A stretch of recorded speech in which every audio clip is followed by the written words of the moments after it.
Bonjour tout le monde, j'espère que vous allez bien. Bienvenue sur ma chaîne Alliance Éducation. Pendant qu'ici au Québec, on expulse les gens qui sont sur le territoire, pendant qu'on ne veut plus recevoir de nouveaux arrivants, on dit qu'on en a assez, il y a d'autres personnes dans le besoin urgent, qui ont besoin de l'aide du gouvernement du Québec et du Canada. Je vous laisse d'abord regarder ces courts petits extraits de journaux télévisés. Et ensuite de ça, on va essayer de discuter un peu de la cause de tout ça. Bienvenue à Plattsburgh, déclare cet homme qui porte un déguisement de la Statue de la Liberté pour promouvoir un commerce local. Chose certaine, ils sont nombreux ici à revendiquer fièrement leur patriotisme. Une marée de drapeaux américains dans les quatre coins de la ville. Ce concessionnaire GM en avait apposé sur presque demandeurs d'asile. On a croisé par hasard des Québécois. Quelle est la réaction des Américains à votre égard? Il y a beaucoup d'Américains qui s'excusent de ce qui se passe. Et on s'excuse des ajustements de notre président parce qu'on n'est vraiment pas pour ça.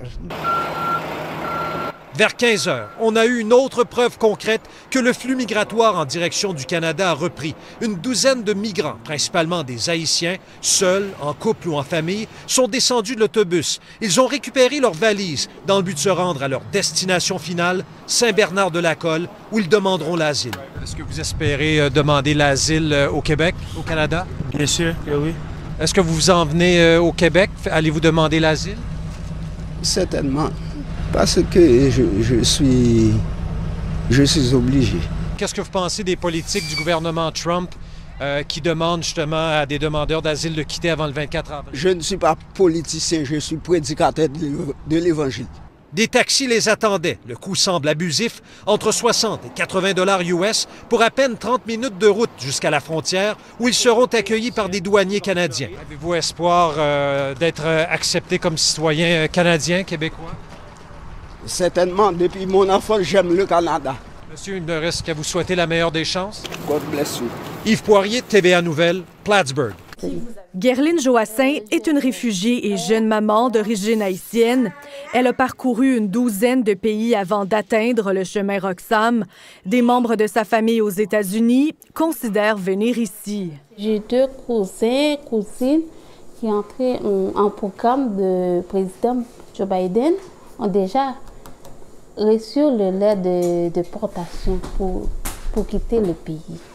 Parce que retourner en Haïti avec les violences quotidiennes n'est aucunement envisageable pour eux. Si on expulse ou envoie en Haïti, il va aller où?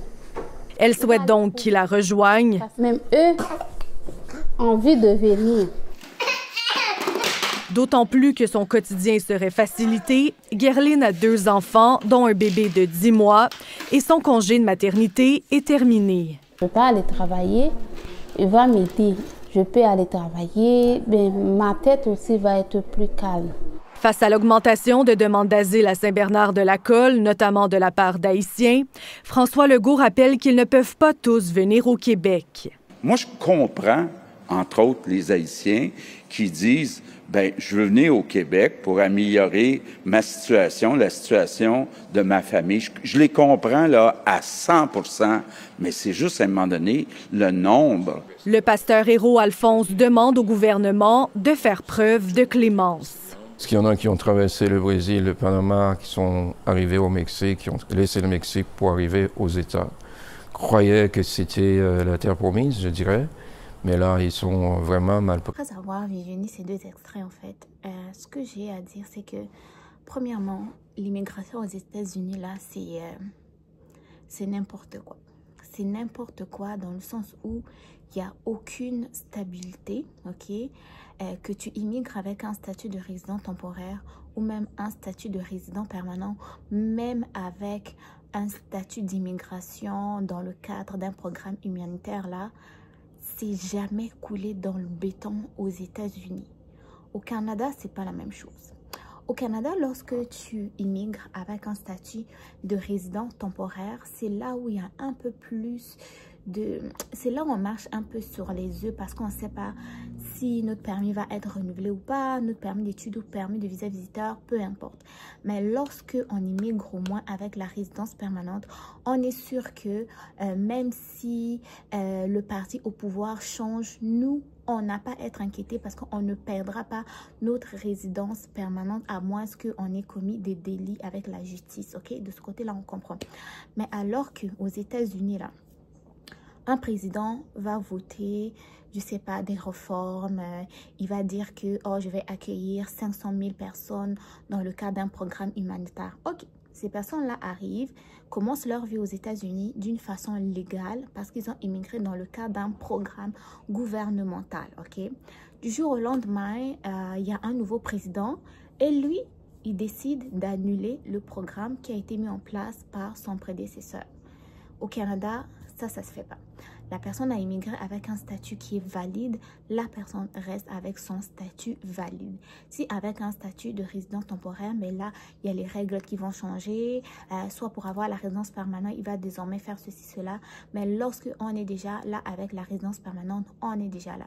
C'est pareil lorsque le gouvernement canadien a accueilli des Syriens, des Ukrainiens. C'est pas du jour au lendemain que un nouveau premier ministre va arriver, il va dire « Oh non, les Syriens rentrez chez vous, les Ukrainiens rentrez chez vous. Le programme qui vous a permis de rentrer au pays n'est plus valide. Là, vous repartez. Tout ce que vous avez construit dans ce pays-là vaut plus rien. Vous devez retourner dans le lieu que vous avez quitté, tout abandonné. Il y a certaines personnes qui ont même eu des enfants aux États-Unis. Ces enfants-là ne connaissent rien de leur pays, mais du pays d'origine de leurs parents et autres. Et du jour au lendemain, tout ce qu'ils avaient construit, ça n'existe plus. Ok, donc l'immigration aux États-Unis, c'est comme en fait une personne qui est bipolaire. Lundi, la personne est stable, en euphorie, et le lendemain, la personne est en manie. Ok, donc on dirait qu'on ne peut pas faire confiance aux États-Unis, quoi, ok, parce que ils agissent, on ne sait pas, selon les humeurs ou selon la variation hormonale. Mais au Canada, on sait quand même à quoi se fier lorsque on est résident temporaire, on est résident permanent. Okay? Ça, c'est la première chose que je voulais souligner dans cette vidéo. Deuxième chose, c'est la chose la plus importante, la cause déjà, la base qui pousse les gens à immigrer. Les gens immigrent parce qu'ils n'arrivent pas à trouver une stabilité dans leur pays. Un problème est survenu. Veuillez réessayer.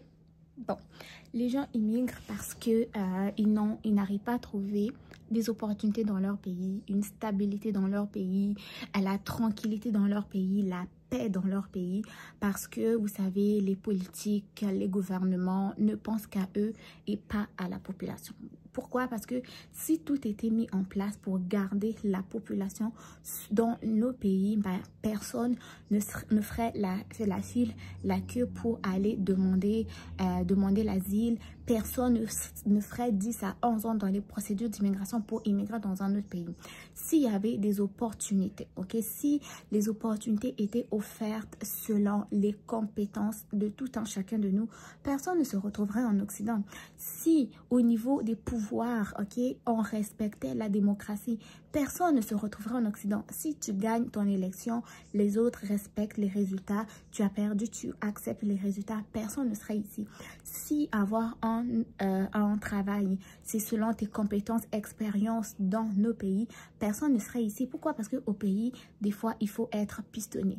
Combien de diplômés sont au chômage au pays? Combien de personnes exercent des emplois pour lesquels ils n'ont pas étudié parce qu'ils n'ont pas le choix, parce qu'ils ne sont pas le fils de un tel, parce qu'ils ne sont pas le neveu de un tel, parce qu'ils ne sont pas le petit frère de un tel. Combien de personnes, combien de femmes ne travaillent pas dans nos différents pays? Parce que lorsqu'ils vont aller postuler à des offres d'emploi, l'employeur va leur demander de faire des choses non respectables. Combien de personnes ont des masters, ont des doctorats, ils sont devenus des commerçants ambulants, ils vendent dans les friperies. Je dis pas que c'est pas un emploi, c'est un emploi, mais ces personnes-là, lorsqu'ils ont décidé de prendre le chemin de l'école, investir tous les moyens, faire des concours et autres, c'est parce qu'ils avaient l'objectif ou l'ambition d'exercer dans le métier pour lequel ils ont étudié. Mais malheureusement, c'est pas le cas.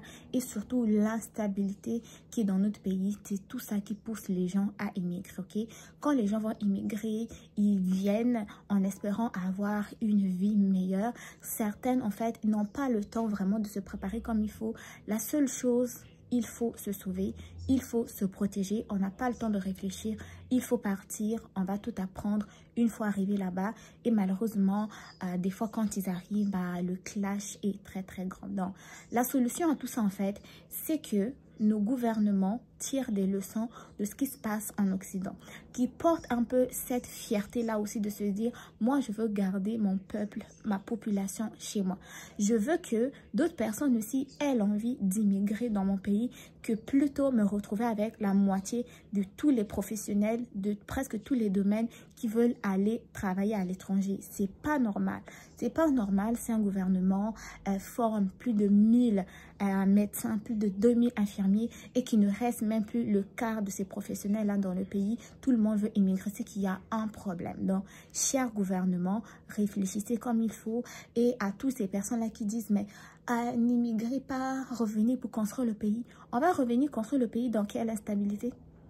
Dans quelle instabilité? Ou bien les gens qui sont en Occident vont prendre tous leurs moyens, leur capital pour lesquels ils ont travaillé fort pour venir survivre au cours des premiers mois et en espérant, je sais pas, changer les choses. Changer les choses, tu vas arriver, tu vas vouloir construire ta maison, tu vas mettre des choses. Les petits voleurs qui n'ont rien à manger vont aller voler. Donc, c'est un peu compliqué aussi pour la diaspora de retourner au pays parce que le pays n'a comme pas des ressources pour pouvoir soutenir ces diasporas-là. Donc, la responsabilité est là. Moi, la responsabilité, franchement, de tout ce qui arrive, immigration, demande d'asile, les gens qui se noient dans les océans, c'est la cause de nos gouvernements irresponsables.